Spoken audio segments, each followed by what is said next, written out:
काय करते ग हे? ओके, आता मग असे शिजवलं होतं ना, बघ आता असे उपवासासाठी पापड चालले ते. काय काय टाकलं याच्यामध्ये? हे बघ, बटाट्याचा खीस आणि शाबू आणि मीठ चवीपुरतं. तर लई मस्त लागते ते. हे किती वेळात वाळण?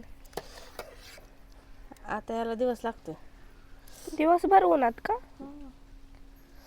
तर तुम्ही बघू शकता कशा प्रकारे आम्ही शाबूच्या पापड्या केल्यात बरं का, उपवासासाठी. नवरात्रात लागते त्या.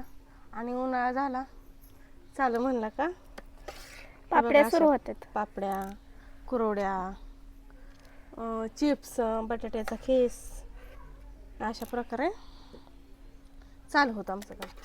तर आता इकडं जरासे आमचं पातळ झाले बरं का, पण काय हरकत नाही, ते चालू आहे. तर तुम्हाला पण असं करायचं असेल तर कमेंट बॉक्समध्ये सांगा, नक्की त्याची रेसिपी मिळून जाईल. किंवा ऑर्डर पण देऊ शकता, करून पण मिळेल. कमेंट बॉक्समध्ये सांगा.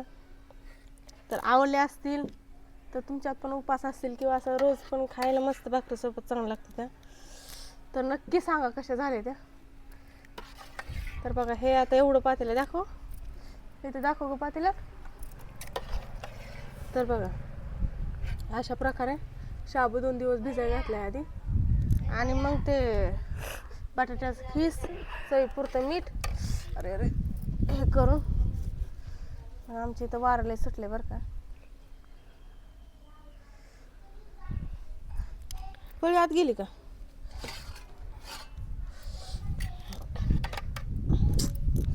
कसं ग वाऱ्याचं शिजीव खाते अजून त्यात वारा.